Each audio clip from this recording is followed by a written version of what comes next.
just in, you are looking at obviously a very disturbing live shot there. That is the World Trade Center, and we have unconfirmed reports this morning that a plane has crashed into one of the towers of the World Trade Center. CNN Center right now is just beginning. Oh, there's another one. Another plane just hit. Right? Oh my gosh, another plane. Blowing right now. You got people running up the street. And there is smoke pouring out the Pentagon. It would appear that there Man, people are jumping out the windows. Over there, they're jumping out the windows. Like, The firemen assembled here, the police officers, FBI agents, and you can see the two towers. A huge explosion now, raining debris on all of us.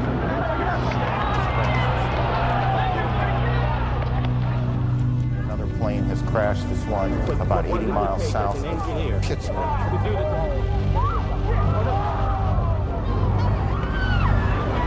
The second building that was hit by the plane has just completely collapsed. The entire building has just collapsed. It folded down on itself and it is not there anymore.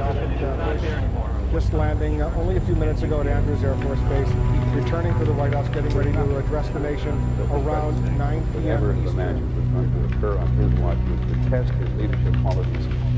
Good evening. Today, our fellow citizens, our way of life, our very freedom came under attack. Immediately following the first attack, I implemented our government's emergency response plans. I've directed the full resources of our intelligence and law enforcement communities to find those responsible and to bring them to justice. We will make no distinction between the terrorists who committed these acts and those who harbored them. Thank you. Good night, and God bless America.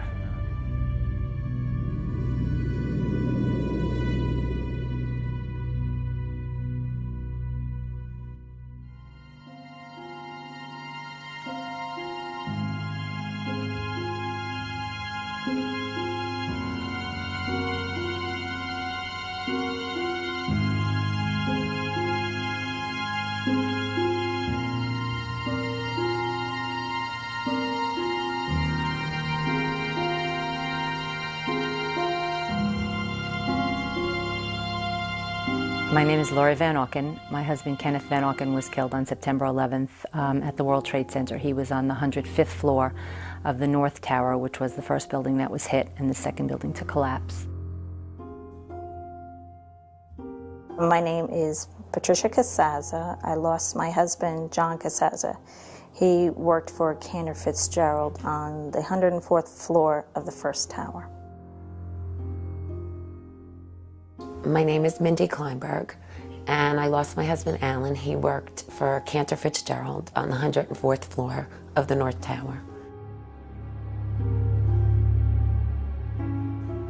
I got a message from him on the morning of September 11th saying that, I love you, I'm in the World Trade Center, the building was hit by something, I don't know if I'm going to get out, but I love you very much and I hope I see you later, bye. And I didn't make it to the phone on time to speak with him. I tried calling him back, and I was never able to reach him, so I never spoke to him again. I was actually doing laundry when I got a call from my husband. And he had thought that a bomb had gone off in his building. And by the time he had called me, he had checked all those avenues and said that you know, the floor is already filling up with a thick black smoke, and I don't think we're going to make it. He said, you know, I love you. Tell John that I love him, our son. On September 11th, 2001, 2,972 people from more than 80 countries were killed, leaving thousands of loved ones behind. While grieving continued for many, some began to move beyond their personal pain. My husband's service was in October, and then I think I went into angry mode, and that's when I started to question everything.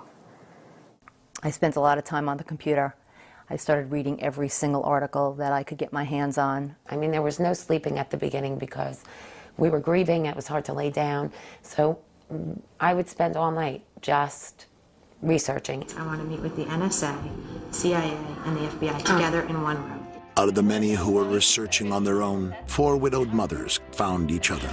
New Jersey residents Mindy Kleinberg, Patty Casaza, Lori Van Auken, along with Kristen Breitweiser, became known as the Jersey Girls. We became friends and like-minded. We all had questions. We all had questions, and we wanted answers. At the top of the family's growing list of questions, why had the U.S. military defenses failed to stop any of the 4 hijacked planes? The FAA alerted U.S. air defense units of a possible hijacking at 8:38 Tuesday morning. The last plane was reported to have crashed in Pennsylvania just after 10 a.m. That's almost 2 hours, you know, where planes were flying around the skies of the United States with no military response. Coming across an article in a Canadian paper, the Jersey widows learned it had been a routine for NORAD, the military apparatus in charge of air defense, to scramble fighters to intercept planes during suspected emergencies. Fatal accident involving a Learjet flying. The women recalled one such incident that was heavily reported in 1999. Just 25 minutes into the flight, controllers lost radio contact with the pilots, and an Air Force F-16 on a training mission was sent to take a look. Ultimately, 6 military jets gave chase. The plane was tracked by the FAA on radar. At high levels, the military, even the White House, discussed what to do. Tell me what the difference was between those times and the day of September 11th. They wondered about the lack of immediate response by the president and his Secret Service detail. President Bush was in a Florida elementary school classroom that morning, where he sat for more than 7 minutes after being informed of the second attack.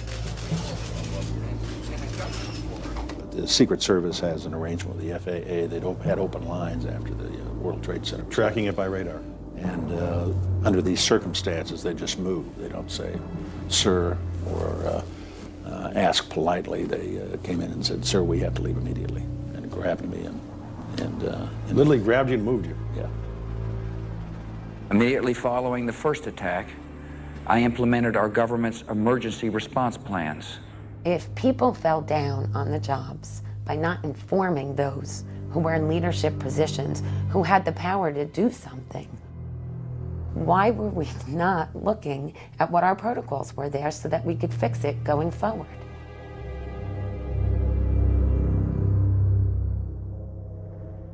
Our families didn't want us asking these questions. That was painful. We should, you know, just be grieving and healing. Well, part of our healing process is finding out exactly what happened. We really were looking for answers feverishly at the beginning, and there was very little information being put out through the major media that answered our questions. There were just more questions. Every time we would look into something, we'd have more questions.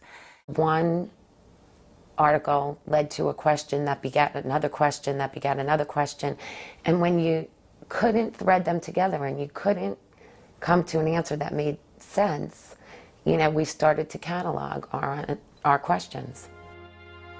The families raised questions about the track record of the FBI and the elusive search for justice after 9/11. I've directed the full resources of our intelligence and law enforcement communities to find those responsible and to bring them to justice. Throughout the week after the attack, there were numerous accounts that the hijackers had a large number of accomplices in the United States. 75 individuals who are currently detained, over 480 people arrested, nearly 1,000 individuals. The families waited for the 9/11 trials to begin, but they never came. After the public spectacle of roundups, the Justice Department quietly let the suspects go, one by one. A year later, the families would learn that only 6 of the original detainees were still in custody, and none had been charged with any terrorist act. The FBI continuously was changing agents who were on the investigation. I mean, when you're trying to connect the dots, you need continuity. Journalist Gail Sheehy spent months with the 4 widows. I mean, they wanted to find that more was done and was going to be done, but they kept finding that less was being done. We printed articles, copied them. By November, it had become the sense among most 9/11 families that an independent investigation would be necessary to do what the Justice Department and the news media seemed unwilling to do. We felt that the country was at risk from terrorists and from incompetence, and maybe worse.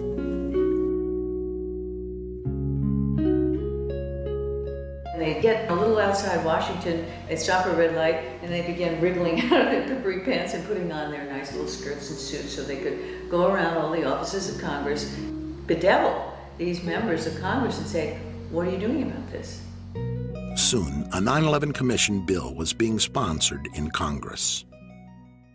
Senator Tom Daschle said last week that you called him several times and urged him not to investigate the events of September 11th. Tom's wrong. He has, I think, in this case, well, let's say a misinterpretation. He said on one occasion that the president asked him to do that at a breakfast meeting. Are you now saying that they weren't asking to block an investigation? Lori was an independent. Mindy was definitely a Democrat. Actually, Kristen and myself voted for President Bush in the first election.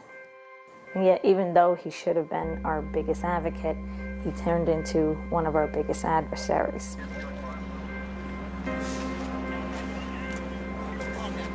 We still don't know what happened in those buildings. The Jersey widows were not the only ones seeking answers and becoming frustrated. In New York, Sally Reaganhard, who had lost her firefighter son Christian in the building's collapse, was forming the Skyscraper Safety Campaign. The 911 emergency tapes and recordings, plus 500 interviews done with the fire department right after 9/11. All that material has been withheld from the public. Sally partnered with widow Monica Gabrielle, who lost her husband Richard at the World Trade Center. Why did the buildings fall? How could skyscrapers just like crumble to the ground in 10 seconds? Never before or since had fire caused a steel frame building to collapse. World Trade Center Building Number 7, never hit by an airplane, also collapsed that evening. Building 7 ablaze at the moment and apparently getting ready to collapse.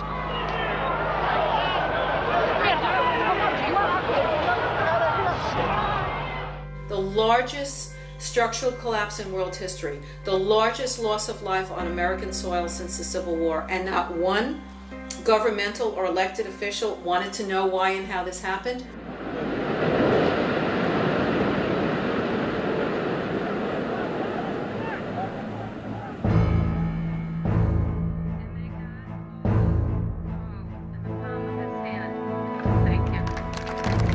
Realizing strength in numbers, 9/11 families rallied at the Capitol to press for answers.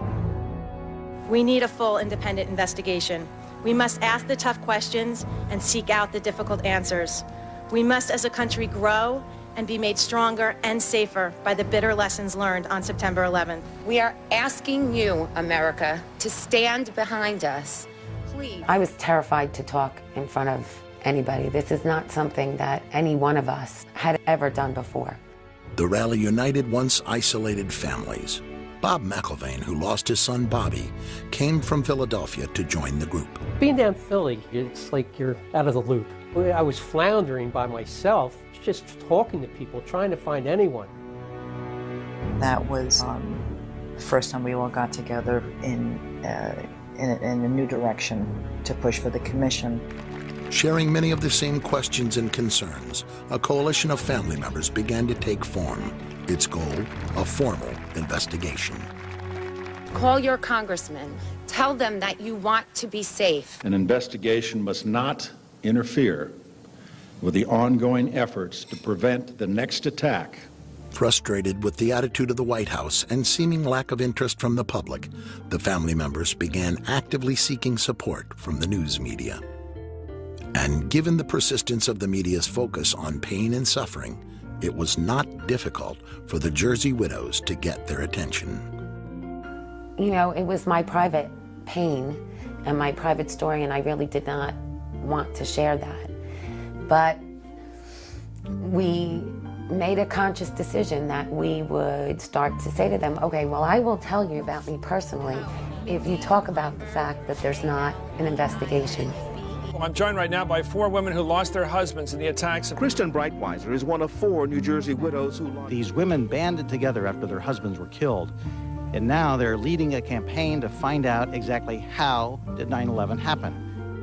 And finally, the media began to report on our activities, not just the activities of the administration. Look forward to the president and the vice president going to both come in there. To go on any show is not easy, but you needed the public pressure in order to make anything happen in Washington.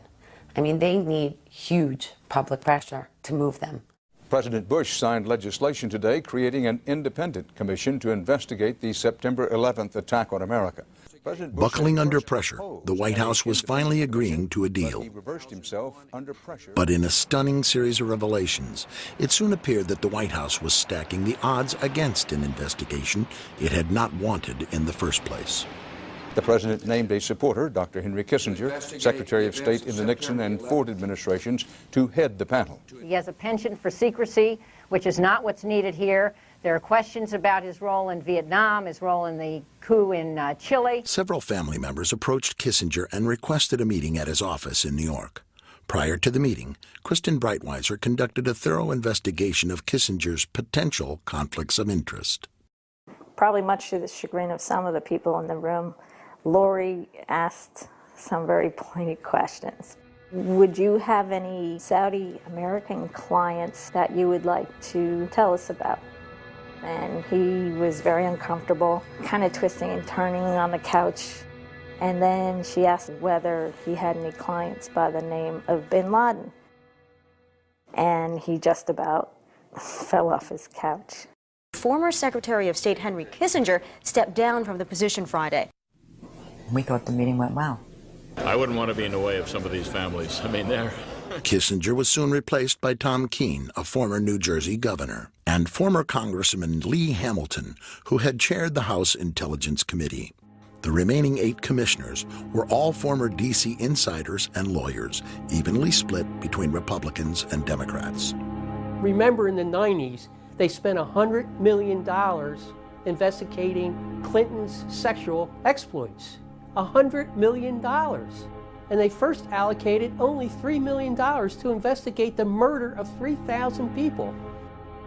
The budget was eventually raised to $14 million, but the investigation was also given less time than they had wanted, a year and a half. To monitor the commission, leading victim relatives established the Family Steering Committee. The group provided the commissioners with hundreds of well-researched questions for which they expected answers.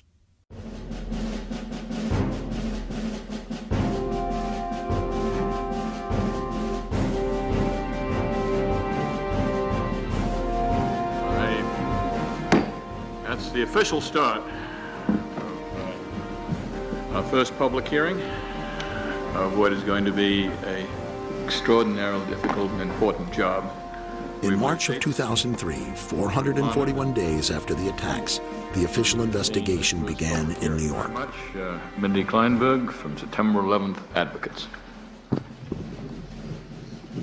On the morning of September 11th, my 3-year-old son Sam and I walked Jacob 10 and Lauren 7 to the bus stop at about 8:40 a.m.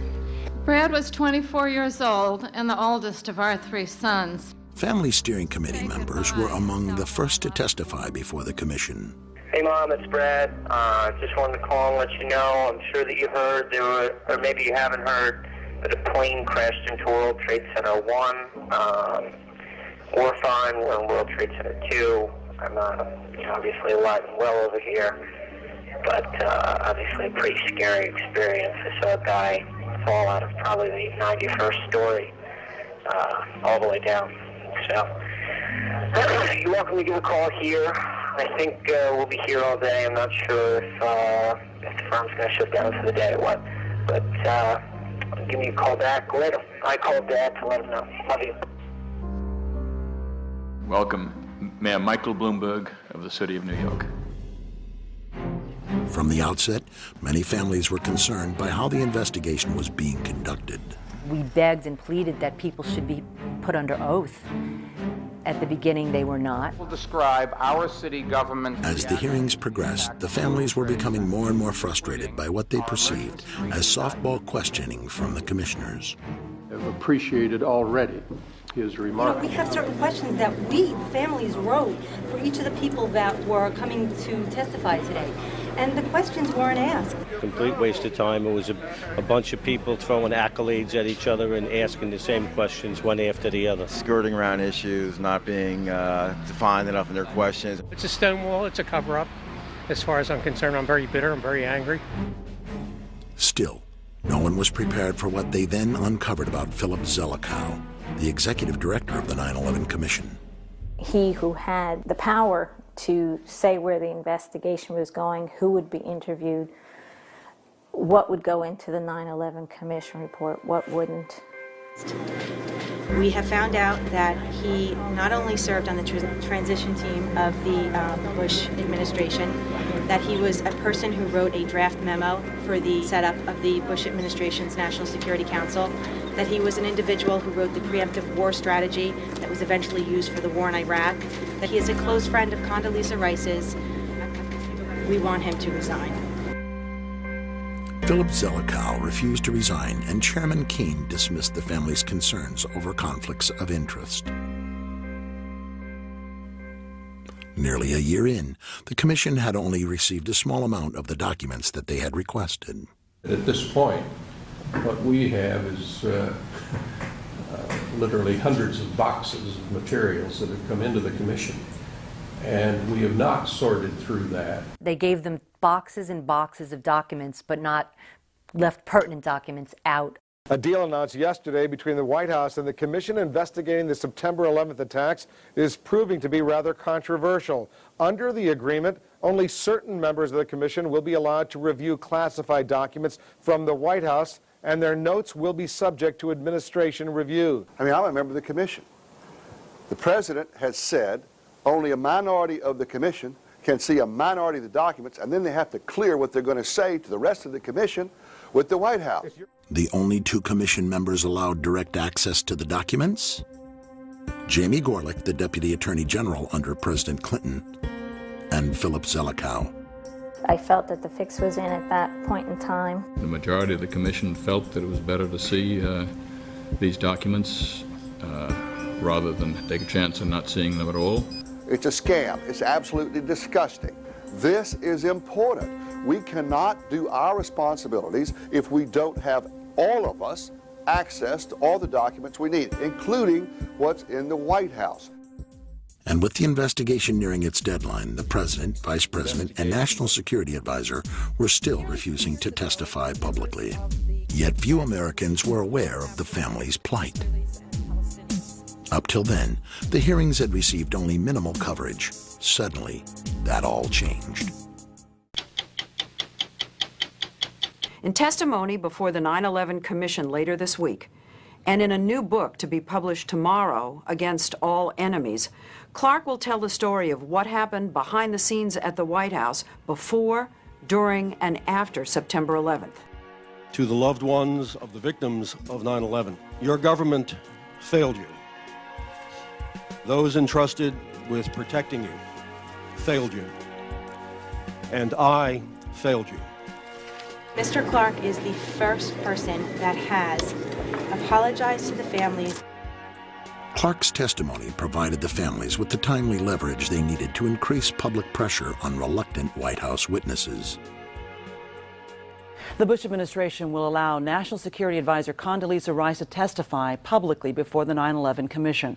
For President Bush, it was a dramatic reversal. I've ordered this level of cooperation because I consider it necessary to gaining a complete picture of the months. And even the President and Vice President agreed to meet with the Commission, but with a catch. They insisted on meeting together behind closed doors and not under oath.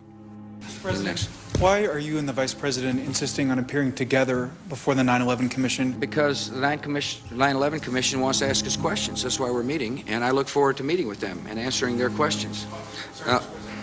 Why you're appearing together rather than separately, which was their request? Because it's a good chance for both of us to answer questions that the 9/11 Commission is looking forward to asking us, and I'm looking forward to answering them. Let's see. We have to have one story, so I'll say part, and if I get it wrong, hedge a little bit and give me the next. I want to thank the chairman and vice chairman for giving us a chance to share views on on different subjects. And they had a lot of good questions, and I'm glad I did it. I'm glad I took the time. What topic did the commissioners want to spend most of the time on? It's probably best that I not go into the details of the conversation. The President and Vice President of the United States, don't you think they should be able to stand up and speak their own words? They should go under oath. They should be, yeah. In public. Don't you think that the families deserve to have a transcript or to be able to see what you said? Adam, you asked me that question yesterday. I got the same answer, yeah. In July 2004, the Commission published its final report, the result in part of the family's 2.5-year struggle for answers. 2.5 million pages of documents. We've interviewed over 1,200 individuals, including experts and officials past and present. And you've produced a truly bipartisan report that honors the thousands who died on 9/11, honors their grieving family members. Thank you for creating a report that may be one of the most important publications of our age. Commission members have worked hard and served our country well. I speak for all Americans in thanking them for their fine work. We, waited for the report to come out and were hopeful. I was always hopeful that we would get a report that answered my questions. However, the Commission report failed to meet many of the family's expectations and concluded that 9/11 was merely a failure of imagination. The percentage of the questions that got answered was very, very low. I'd say maybe 30% got touched upon, 70% didn't. The stuff that's included is the stuff that they really didn't have too much choice in including because they knew what we knew. You can do an investigation, and if you don't really want to research an area, you just don't look at it. If you don't ask them all the questions or you don't let them tell you the whole story, then you could write a report based on half-truths.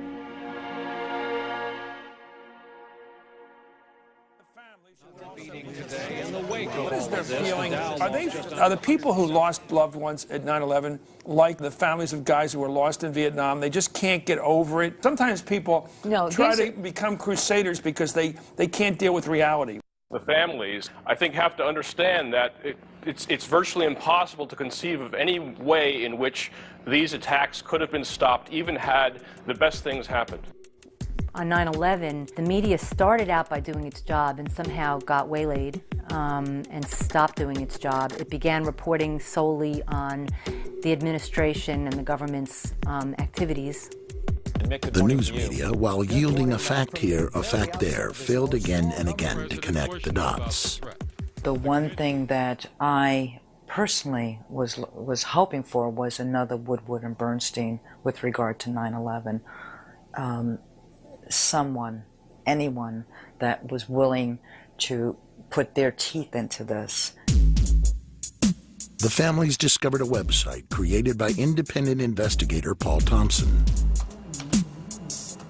His complete 9/11 timeline, an innovative internet research tool, stitches together information from over 7,000 mainstream news stories. It was all our binders, but laid out beautifully online, and he had the ability to connect the dots. He would put a time up there, and then he would back it up with mainstream media sources so you could understand why there were discrepancies in the timeline. Flight 93 crashed at 10:03, but the seismic data says 10:06. And then he'd have a link so you could see the seismic data. The whole mystique of intelligence is that you acquire this very valuable information covertly.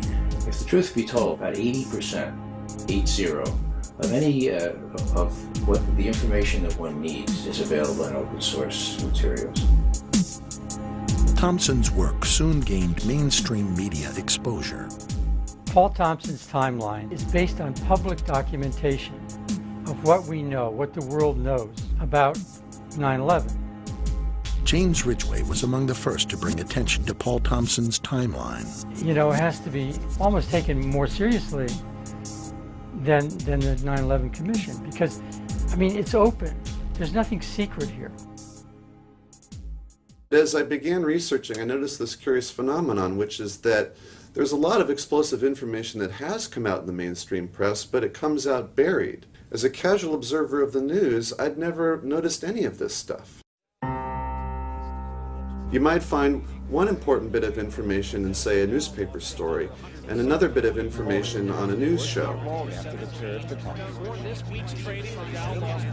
And if you start to put all those rather obscure stories together, you end up with an almost completely different narrative.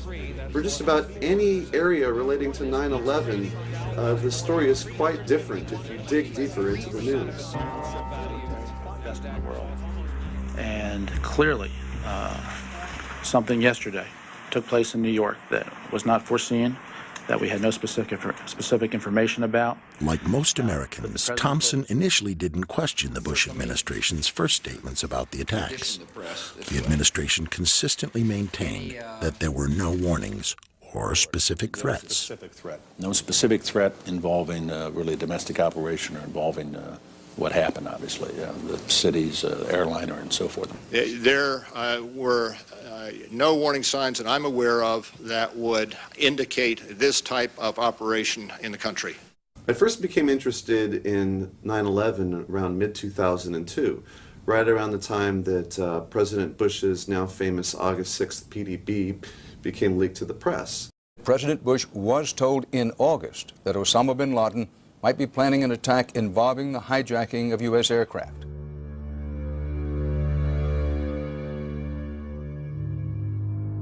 Dan, it was a revelation that the White House had no intention of making public, and officials spent the entire day in full damage control. I don't think anybody could have predicted that they would try to use an airplane as a missile, a hijacked airplane as a missile. Nobody in our government, at least, and I don't think the prior government that could envision flying airplanes into buildings on such a massive scale. His interest peaked.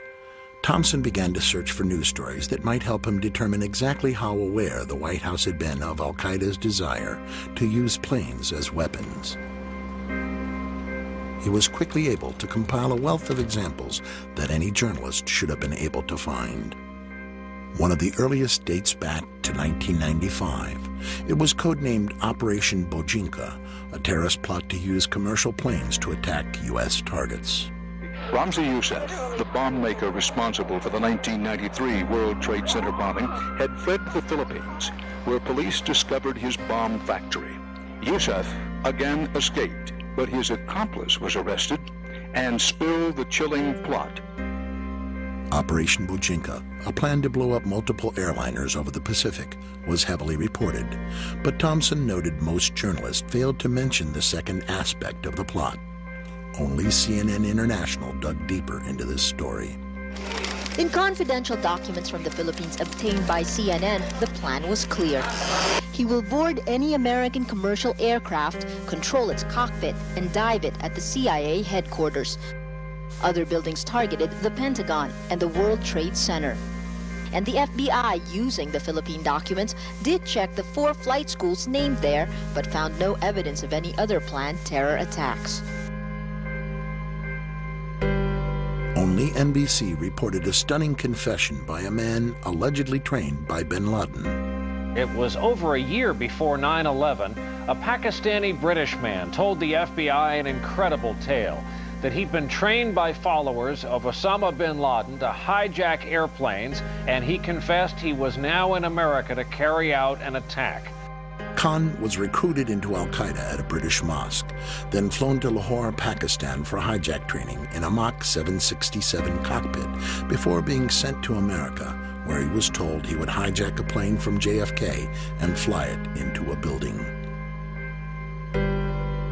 I told him before the 9/11 about more than a year we hijacking in America airline. Khan claims he got cold feet. Instead of meeting his contact, he slipped away, gambled away all his money, and in fear turned himself in and confessed. I've been to Pakistan. I know about this hijacking, something going on. NBC News has learned Khan passed not one, but 2 polygraphs. A former FBI official says Newark agents believed him, but word came from headquarters, quote, return him to London and forget about it. Access to this exclusive footage from NBC is now restricted. July 2001, according to 60 Minutes, Egyptian intelligence received a report that 20 al-Qaeda had slipped into the U.S. and 4 of them had trained on Cessnas.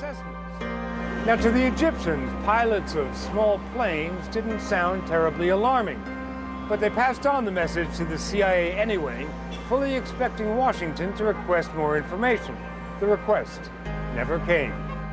In fact, Thompson compiled stories about 14 different nations that had warned the U.S. prior to 9/11. You could have one story that comes out on the front page and another story that comes out on page B12. And what I found is that many times the story that comes out on B12 is more important than the story that comes out on the front page. March. Italian intelligence gave information to the U.S. based on their wiretap of an al-Qaeda cell in Milan. The LA Times and the Washington Post said the wiretaps warned of brothers going to the United States and a massive strike involving aircraft. August. According to Moroccan and French newspapers, an intelligence agent reported that bin Laden's men were preparing large-scale operations in New York in the summer or fall of 2001. The agent was then called to the U.S. to report this information directly. August. Britain warned 3 times of an al-Qaeda attack in the U.S., the final warning specifying multiple airplane hijackings. According to Britain's Sunday Herald, the warning was passed on to President Bush a short time later. It's unknown how many of these warnings, reported but buried in back pages, reached the White House through official channels. But one threat assessment is well known to have reached President Bush directly. It was known as the Presidential Daily Briefing, or PDB, of August 6th. The Bush administration kept it from the public for months until it was revealed in part by the CBS News in May 2002, putting the White House on the defensive. All of this reporting about hijacking was about traditional hijacking. You take a plane, people were worried they might blow one up. I'd like to ask you about the August 6th PDB. Sure. You mentioned it. 2 years later, President Bush responded to questions about what led him to request the August 6th briefing. Yeah. Ed, I asked for the briefing, and the reason I did is because there had been a lot of threat intelligence from overseas, and so part of it had to do with the Genoa G8 conference that I was going to attend. 8 of the world's most powerful leaders gathered here to discuss global problems, and yet the threat of violence means they're having to keep the world at bay. Just prior to the G8 summit, CNN.com reported the head of Russia's Federal Bodyguard Service has warned of a plot by terrorist Osama bin Laden to assassinate George W. Bush. The LA Times reported U.S. officials were warned of a threat posed from the air by commercial airliners. It's terrorists as well as protesters the Italian government fears, so anti-aircraft batteries were on standby at the airport. Condoleezza Rice was present there, President Bush, Ari Fleischer, Karl Rove, President Bush's own family. They were going to sleep on a boat so that a plane couldn't go into a building. This floating resort will be home for 3 days for the G8 leaders, necessary for their safety. If the August 6 PDB was prompted by a threat from the air in Genoa, clearly President Bush, his spokesperson Ari Fleischer, and his national security advisor Condi Rice were more than aware of the threat of planes as weapons, but the news media appeared to miss the lead. You have information about simultaneous hijackings, no specific threat, planes being used as weapons. I don't think anybody could have predicted Specific targets, including mentions of Pentagon, World Trade Center. Nobody in our government, at least, and I don't think the prior government that could envision flying airplanes into buildings.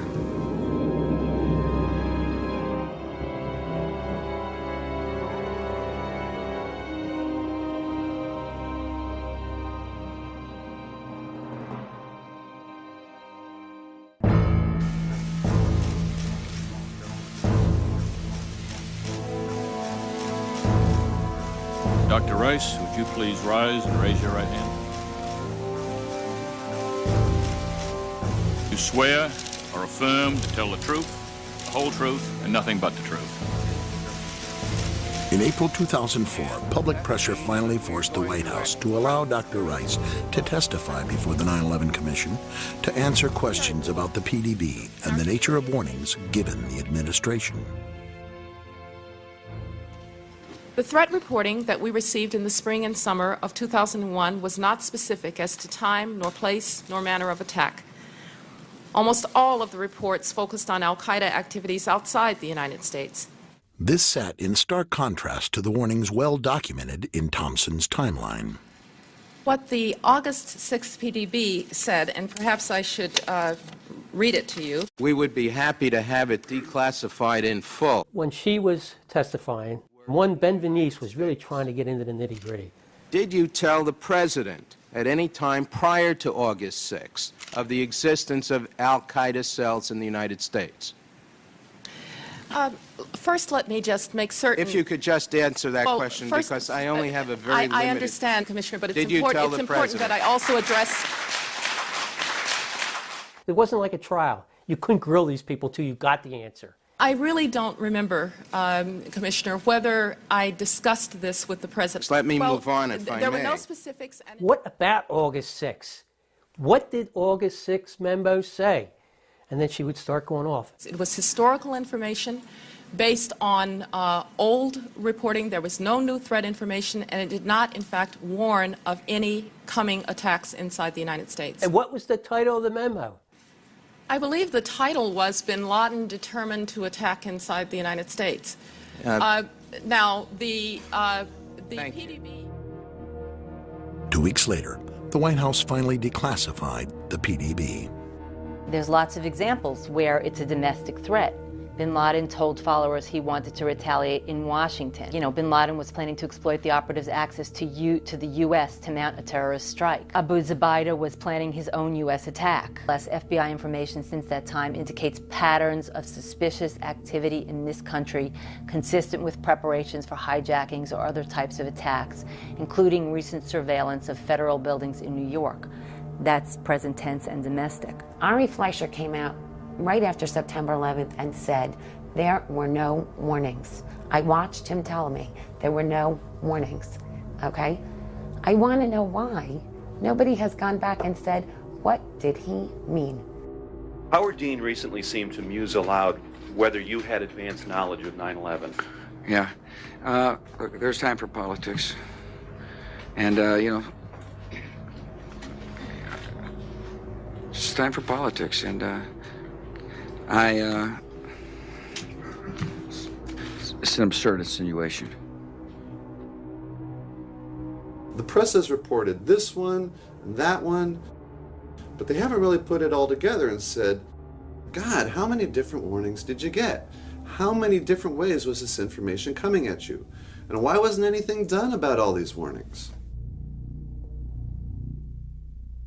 Why is the Attorney General of the United States doing all his air travel by specially chartered jet? The Justice Department cited what it called a threat assessment by the FBI and said Ashcroft has been advised to travel only by private jet for the remainder of his term. And on the night before the attacks, the president may have slept more soundly, knowing surface-to-air missiles were placed on the roof of the Sarasota, Florida resort where he was staying. Not a typical security procedure at the time. That same night, quote, a particularly urgent warning may have been received, causing some top Pentagon brass to cancel their scheduled flights the morning of 9/11. Why that same information was not available to the 266 people who died aboard the 4 hijacked aircraft may become a hot topic on the Hill. It never did. We took an oath not to talk about during the campaign, I think correctly so, to increase the capacity of that commission's report to be heard by the People's Congress. Now it's beyond the campaign, so the promise I had to keep this out of the campaign is over. Mr. President, you knew they were in the United States. You were warned by the CIA. You knew in July they were inside the United States. You were told again by briefing officers in August that it was a dire threat. Didn't do anything to harden our border security, didn't do anything to harden airport security, didn't do anything to engage local law enforcement, didn't do anything to round up INS and consular offices and say we have to shut this down, and didn't warn the American people. What did you do? Nothing, so far as we could see.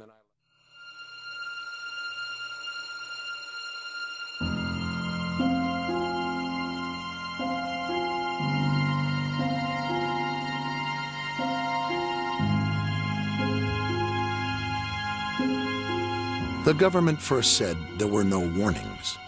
There were. Then the White House insisted the warnings were not specific as to where, when, or how. The 9/11 families and the timeline connected the dots where the media didn't. There were many warnings. Most were detailed, some were urgent, and yet little or no defensive action was taken by responsible officials, except for their own personal protection.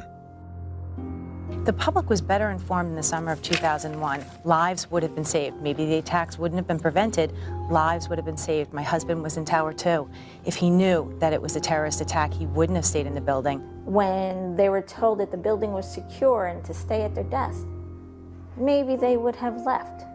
Maybe, those who thought that the first attack was an errant plane would have thought differently and responded differently. But again, we weren't given the information to make any of these decisions for ourselves. Even as the first tower burned on every channel that morning, no one on the federal level who had received warnings all summer called New York to order an evacuation of Tower 2. No one ordered fighters to perform any timely defensive action against the remaining hijacked planes. No one responded adequately to the crisis. It has been said that the intelligence agencies have to be right 100% of the time, and the terrorists only have to get lucky once. This explanation for the devastating attacks of September 11th, simple on its face, is wrong in its value. Because the 9/11 terrorists were not just lucky once. They were lucky over and over again. When you have this repeated pattern of broken protocols, broken laws, broken communication, one cannot still call it luck. If at some point we don't look to hold the individuals accountable for not doing their jobs properly, then how can we ever expect for terrorists to not get lucky again?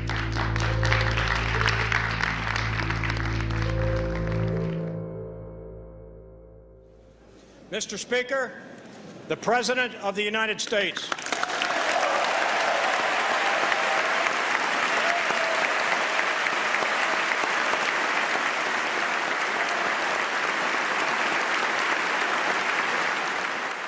On September the 11th, enemies of freedom committed an act of war against our country. And tonight, the United States of America makes the following demands on the Taliban. Deliver to United States authorities all the leaders of al-Qaeda who hide in your land. The Taliban must act and act immediately. They will hand over the terrorists, or they will share in their fate.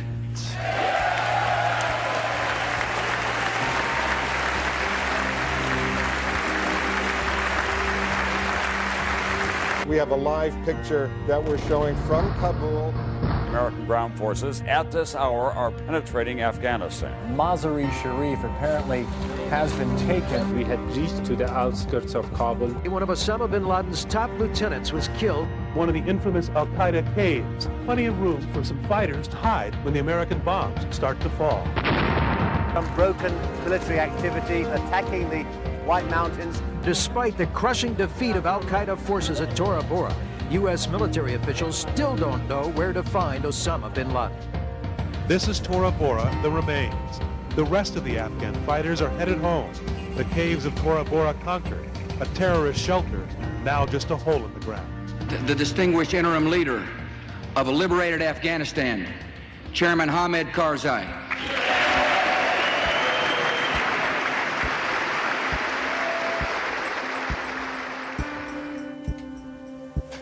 America's apparently clear military victory in Afghanistan was not so clear-cut to Paul Thompson. The war ended very quickly, but in the end, the U.S. was only able to capture or kill one major al-Qaeda figure and no Taliban figures. You know, the fact is right now today, we don't have any high-ranking Taliban or al-Qaeda. We haven't really captured anybody, one or two on the fringe. His understanding of the government's actions before 9/11 now fundamentally changed. Thompson decided to take a similar look into what happened in Afghanistan. The press never looked very closely at how so many of these leaders were able to escape. However, if you piece together a number of different news accounts, we can begin to understand the story.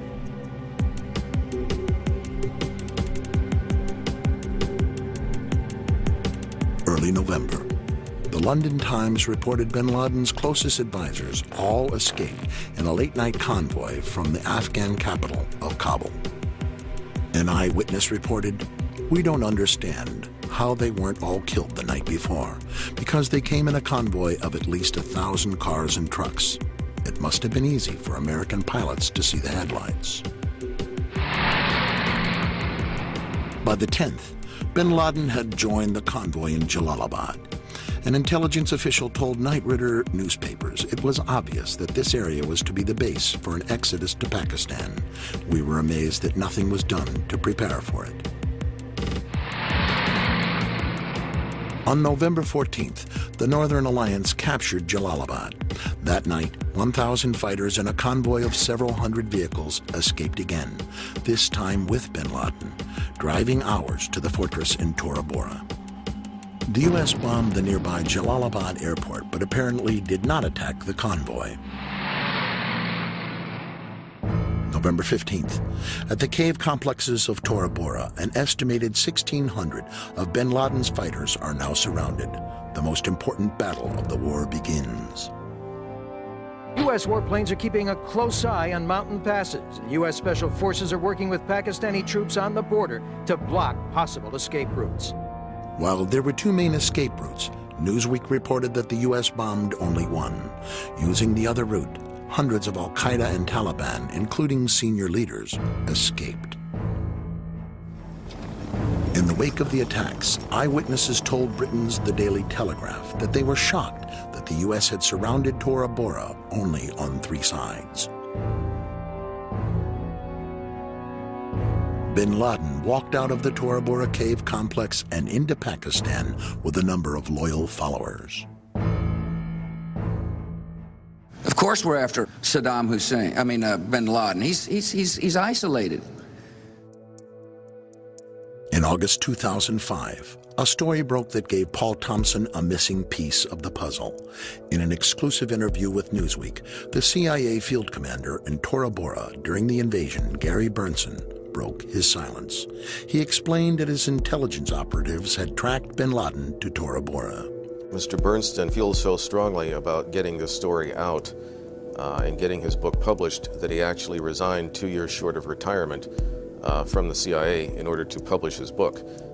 At the time of this interview, he was required to speak through his attorney until the CIA cleared his book for publication. At various points in time, they did have, to my understanding, definitive intelligence as to his general location within Tora Bora.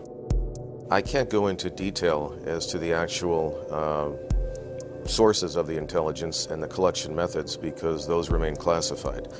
However, we had Osama bin Laden essentially cornered in Tora Bora, and for whatever reasons, we did not do what was necessary in order to ensure that he did not escape. The goal has never been to get bin Laden. Obviously, that's desirable. It's interesting. I just read a piece by some analysts that said you may not want to go after the top people in these organizations. You may have more effect by going after the middle managers because they're harder to replace.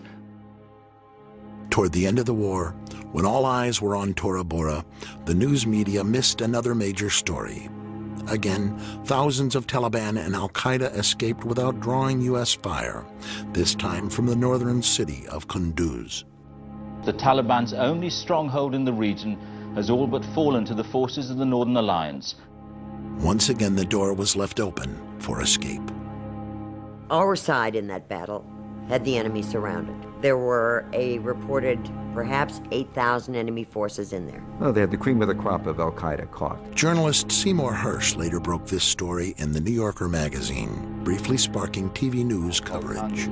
And from there, all of a sudden, one night around Thanksgiving, in the middle of the siege, an air corridor was set up between Kunduz and northern Pakistan. And at night, Pakistani relief planes regularly flew through that corridor. It was a very orderly, organized thing that armed men would stand on the tarmac waiting for a flight that would come in, and then they would be taken out. Killed as many as 4,000 or 5,000. They were not only al-Qaeda, but maybe even some of bin Laden's immediate family were flown out on those evacuations. It had to be done with the blessing of Musharraf, didn't Exactly, and of the United States. When I tell you it comes at the level of Don Rumsfeld, it has to. What we're describing here is something which would clearly be noticed by the United States. One or two, maybe not, okay? An airlift of these proportions, it certainly would. This is the most secure space on the face of the earth right now. If someone's moving over Afghanistan, the United States knows about it, clearly. No plane could fly from Kunduz to Pakistan without getting shot down unless we let it happen. And we let it happen. And I think there's just no other way to explain it. My take on it basically is the fact that there is some sort of a deal in place between the government of Pakistan and the United States.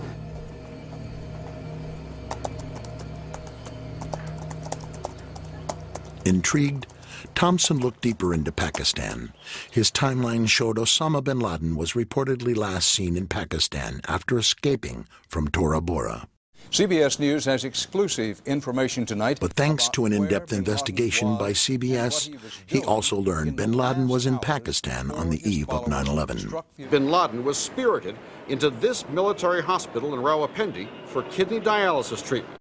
The military had him surrounded, says this hospital employee who also wanted his identity masked. They were saying that Osama bin Laden had to be watched carefully and looked after.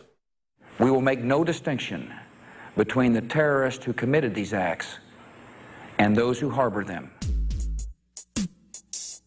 To better understand the ties between bin Laden and Pakistan, Thompson followed a timeline thread that began with covert Pakistan involvement in the Soviet-Afghan War 2 decades ago. In 1979, in the midst of the Cold War, the Soviet Union invaded Afghanistan. Throughout the 80s, the Soviets battled the Mujahideen, a group of anti-Soviet fighters that included bin Laden. The Mujahideen were backed by the Central Intelligence Agency, who hoped to give the Soviets their own costly Vietnam-type war. Rather than fund the Mujahideen directly, the CIA covertly channeled money through the Pakistani intelligence agency, the ISI. The Washington Post has published some of the definitive accounts of the conflicts. They helped create bin Laden and the roots of al-Qaeda during the Russian occupation of Afghanistan, when the American CIA and the intelligence services of Pakistan and Saudi Arabia created this group of people to fight the Russians in Afghanistan. Billions of dollars from the CIA and the Saudis were passed through the ISI to support the war. The strategy worked, and the Soviets were defeated. The Taliban are widely alleged to be the creation of Pakistan's military intelligence, the ISI. Experts say that explains the Taliban's swift military successes. Emboldened by their victory and the influx of weapons and cash, the ISI helped to install the Taliban and deepen their ties to bin Laden and his terror network. Because there's really no difference between an ISI training camp for terrorism and an al-Qaeda training camp for terrorism. You would have some people working for al-Qaeda, and they would go out to an al-Qaeda mission, And we had other people working for the ISI, and they would go off to Kashmir on one of their missions.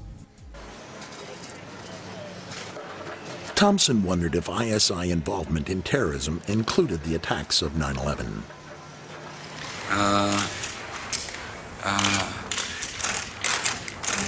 We will give the Pakistani government a chance to cooperate and to participate as we hunt down those people who committed this unbelievable, despicable act on America. What I am told by senior administration officials is the Pakistani government has promised to, quote, fully cooperate. The dictator of Pakistan, General Musharraf, came forward. Within days of the attacks, Pakistan was hailed as a major ally in the new war on terror. The White House seemed confident that al-Qaeda alone was behind 9/11. Will you release publicly a white paper which links him and his organization to this attack to put people at ease? We are hard at work bringing all the information together, intelligence information, law enforcement information, and I think in the near future we'll be able to put out a paper, a document that will describe quite clearly the evidence that we have. No, I think that there was just a misinterpretation of the exact words the Secretary used on the Sunday shows. I'm not aware of anybody who said white paper, and the Secretary didn't say anything about a white paper yesterday. You know, you're talking about actions in other parts of the world, and certainly you want the support of as many people around the world as possible. You know, I guess it seems as though you're asking everyone to trust you. I mean, logic tells you they couldn't have done it alone. This was a sophisticated plot. Bin Laden was not capable of doing this by himself and his group. So who was capable? Obviously, there has to be much more of an investigation in Pakistan. But on October 1st, the FBI discovered evidence linking the alleged hijackers and al-Qaeda by following a money trail that ended at Mohammed Atta in Florida. Suspected hijacker Mohammed Atta received wire transfers via Pakistan and then distributed the cash via money orders bought here in Florida. A senior law enforcement source tells CNN the man sending the money to Atta is believed to be Ahmed Umar Saeed Sheikh. He reportedly is controlling certain aspects of the financial transactions of the al-Qaeda network. Once a standout student at the London School of Economics, the British-born son of Pakistani parents speaks 5 languages. The story made news in every major newspaper. With 9/11 paymaster identified as an alleged al-Qaeda moneyman, it seemed that the U.S. finally had its proof that al-Qaeda was involved. The U.S. war on terror could now move ahead. But what most of his post-9/11 reports about Omar Saeed Sheikh had failed to mention was that at the same time Sheikh dropped out of the London School of Economics to presumably join al-Qaeda. He had also joined the ISI. Arresting officer A.K. Jain says under questioning, Omar Sheikh admitted he was supported by the Pakistan government's intelligence service, the ISI. He had told me that. He admitted to you? Oh, yes. And after his release, it was very clear that he was provided protection and safe haven in Pakistan with the direct support, with the knowledge, and obviously with the connivance of the Pakistani intelligence. Only 2 days after the invasion of Afghanistan, the Times of India reported the FBI discovered credible evidence that $100,000 was wired to alleged hijacker Mohammed Atta by 9/11 paymaster Omar Saeed Sheikh on the orders of the ISI director, Lieutenant General Mahmoud Ahmed. Had that been the head of the Iraqi intelligence agency, do you think we would have heard of it? You have to understand that Lieutenant General Mahmoud Ahmed was a key player. William Pepper is an international lawyer and consultant to the Pakistani government. Indian state intelligence came upon this transfer. It was then that the Times of India was able to get this information, and the FBI got involved in this whole situation because this was now becoming very public as a result of the Indian investigation. Though the evidence was never publicly disclosed, Indian intelligence claimed that the FBI had privately confirmed the story to them, and it soon made every major Indian newspaper. In the U.S., only a single news outlet even mentioned the allegation. The information was reported as an Internet-only story on the editorial section of the Wall Street Journal website. It had this cutesy title, but it contained this completely explosive information. After the Times of India story broke, Paymaster Omar Saeed Sheikh was no longer the apparent proof that al-Qaeda was the sole sponsor of the attacks. Instead, Saeed Sheikh, acting on the orders of the ISI, appeared to be the smoking gun of Pakistani involvement in 9/11. And instantly, within that day, basically, Saeed Sheikh becomes persona non grata. And then a whole bunch of other people are put forth as the paymaster. Over the next several months, authorities began confusing the news media with a bewildering variety of alternate names for the paymaster, each sounding similar to Omar Saeed Sheikh. No, it's this guy. No, it's this guy. They keep changing the story about who the guy is, and it becomes hard to keep track. By the one-year anniversary of 9/11, Newsweek had concluded that the paymaster remains almost a total mystery.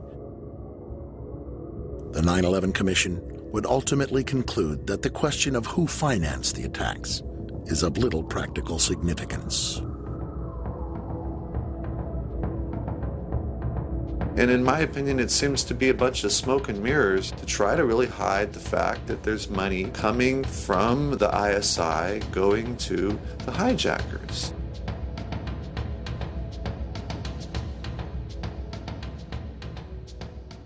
If we were really going after the people who sponsored al-Qaeda, wouldn't we be bombing Pakistan? Are we better off in Pakistan or in Iraq in terms of beating terrorism? I would say to you, if you'd asked me that question, I would say, no question. Let's forget about Iraq and let's focus on Pakistan. There is no reason for the administration to continue to shield make-believe allies who are supporting either directly or indirectly terrorists whose goal is to kill Americans. And do you think that will ever become public? Which countries are talking about? It'll become public at some point when it's turned over to the archives, but that's 20 or 30 years from now. We need to have this information now because it's relevant to the threat that the people of the United States are facing today. And here the story took another unexpected turn. Several top news sources had all reported that the Pakistani ISI director had actually been in Washington for a rare visit during the week of September 11th. Yes. Are you aware of the reports at the time that ISI chief was in Washington on September 11 and on September 10th, $100,000 was wired from Pakistan to these groups here in this area? And why he was here? Was meeting with you or anybody in the administration? I have not seen that report, and he was certainly not meeting with me. Yes? LA Weekly reported that on the very evening of September 11th, U.S. State Department officials began negotiating the terms of the U.S.-Pakistani partnership with ISI Director Mahmoud Ahmed, the very man who was alleged to have ordered the wire transfer to Muhammad Atta. The talks continued over the next several days before the Lieutenant General returned to Pakistan on September 14th. But an undercover operative named Randy Glass says he can prove that USA officials knew about the ISI role in 9/11, even as they chose to partner with Pakistan. The revelation came in yet another largely overlooked story, this one reported by Dateline NBC. Con man turned undercover operative Randy Glass was infiltrating a terrorist arms buying network layer by layer. Former conman Glass was part of a 1999 government sting called Operation Diamondback, a 2.5-year investigation by the FBI and the Bureau of Alcohol, Tobacco, and Firearms. On July 22, 1999, Glass flew to New York for a meeting here at the trendy Tribeca Grill. It was dinner for 4. Glass, his first contact, Dia Moishan, the Jersey City businessman Mike Malik, and the mystery man, R.G. Abbas. You know who supplies him with money? Who? Osama bin Laden. Glass was wearing a wire. Mixed in with the dinner crowd were agents from the FBI's terrorism task force. Basically, what he told me was they were interested in purchasing a large amount of sophisticated weapon systems. And who was Abbas representing in this? Abbas was represented to me as being an ISI agent. And this is where the stakes really get high, because if Abbas was telling the truth, Randy Glass and the feds were about to cut an illegal weapons deal with a Pakistani intelligence operative linked to terrorists. The story of Randy Glass never seemed to quite catch on. If you ask most people, have you heard about this? Have you heard about Randy Glass? They haven't heard about it. Earlier today, perhaps the story failed to spark the public imagination because the most dramatic revelation ended up on Dateline's cutting room floor. I had been threatened by FBI agent Steve Brodowski that if I mentioned any of that, I would be charged with obstruction of justice. 2 months later, the Palm Beach Post ran this story. During the course of the conversation, I asked him exactly what his intentions were. After dinner, as we walked outside, he pointed in the direction of the World Trade Center and said, "Those towers are coming down."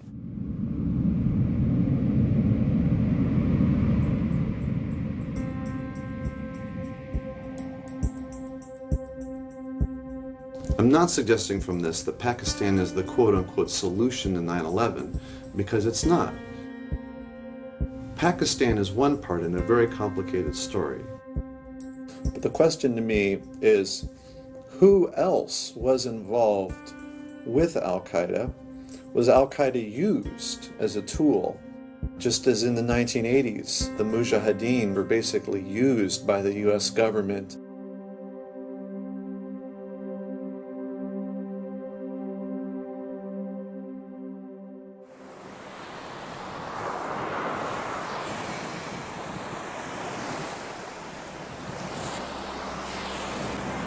In August 2004, after the 9/11 Commission had disappointed so many of the families with its report, Paul Thompson's completed timeline was published as a book by HarperCollins. The recurring themes of Paul Thompson's timeline are clear: no accountability, few answers, and many missed leads. The sponsors of the attack yet to be confronted. Is the fact that there is some sort of a deal in place between the government of Pakistan and the United States. The men named as the culprits allowed to escape. But we haven't really captured anybody, one or two on the fringe. And the government officials who ignored warnings before 9/11, still in their positions. I don't remember the Al-Qaeda cells as being something that we were told we needed to do something about. Still, despite years of investigation and advocacy by the families and others, the official story of what really happened on September 11th remains little changed.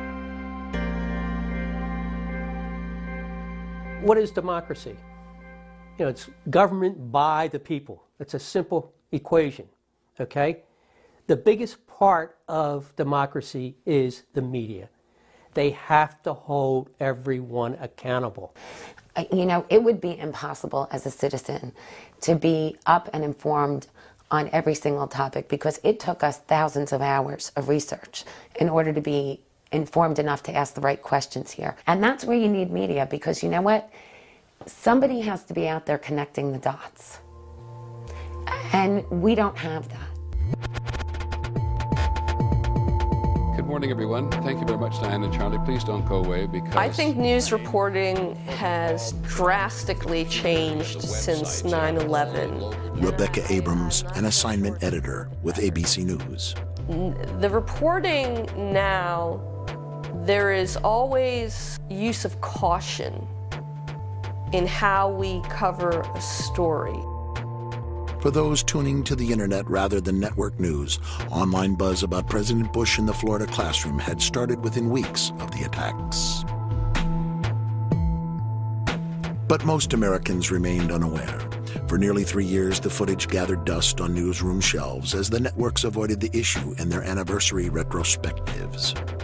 ABC News is going to be with you all day long, bringing you the events of the day, starting with the memorial here. They seemed to go out of their way to avoid exposing the president's lack of response. The president thought for second or two about getting up and walking out of the room, but the drill was coming to a close and he didn't want to alarm the children. Instead, Bush pauses, thanks the children. Thank you also very much for showing me your reading skills. And heads for the empty classroom next door.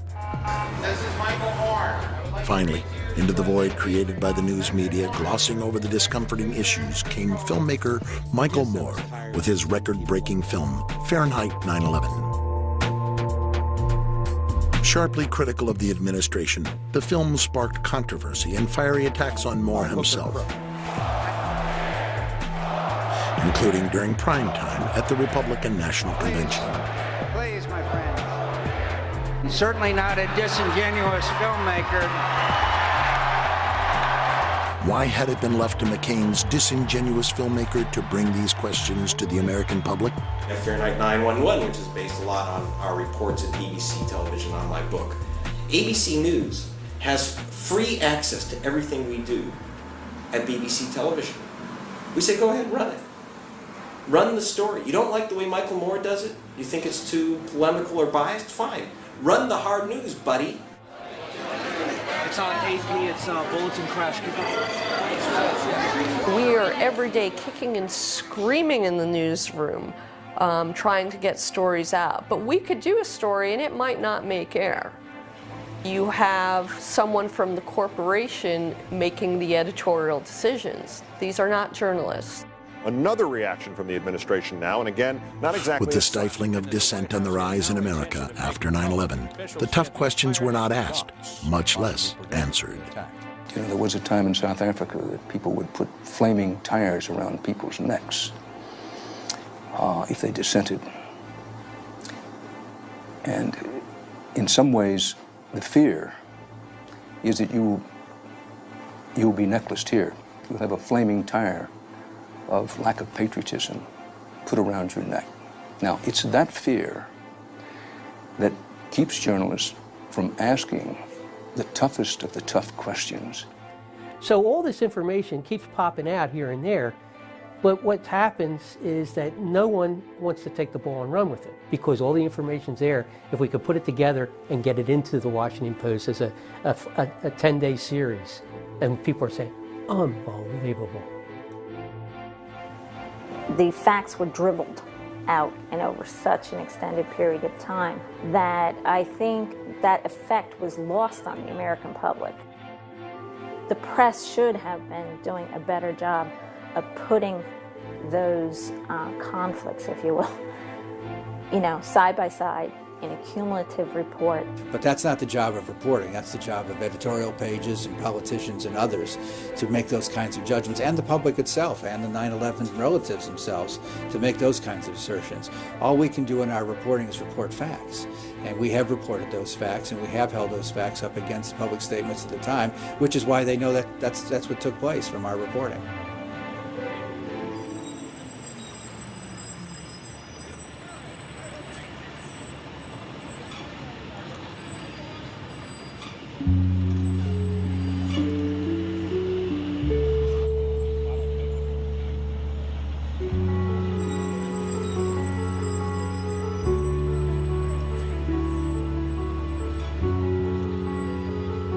This is a scandal of tremendous proportions. It makes Watergate look small.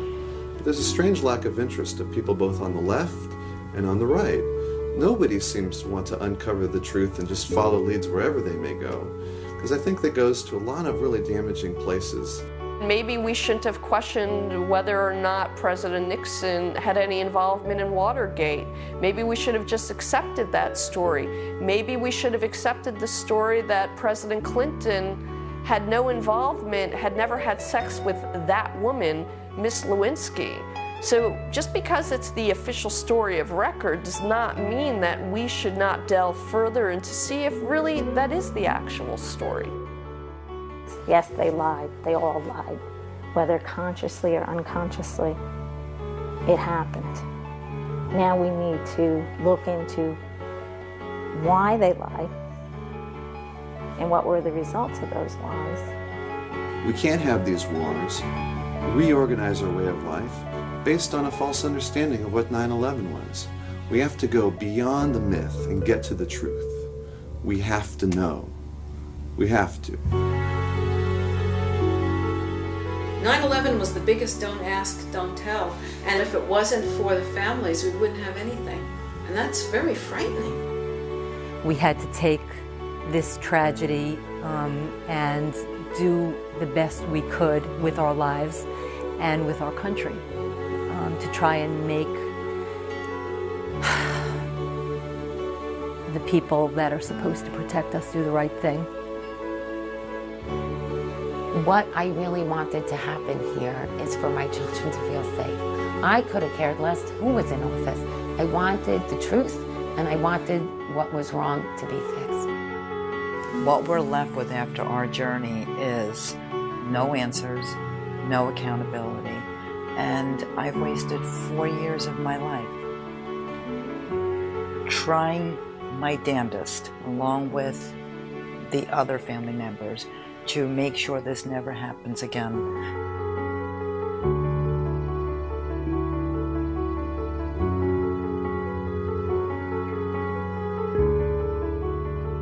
Let me just say something real quickly about my son, please.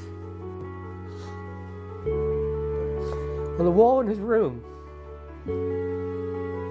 it said, "Knowledge is power." I am only doing this for one reason and one reason only, to carry on his legacy. I'm so pissed off at the American people. I'm so pissed off at this government because of this cover-up.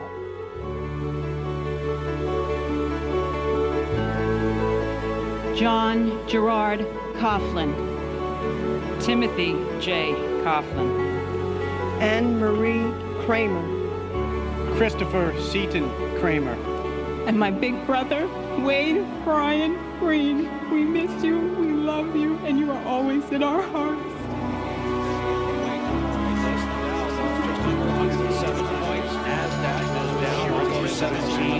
For this week's trading, the Dow lost more than 351 points. That's 3% of its overall value. NASDAQ was off almost 93. That's more than a 4% drop for the week. We'll take a break here.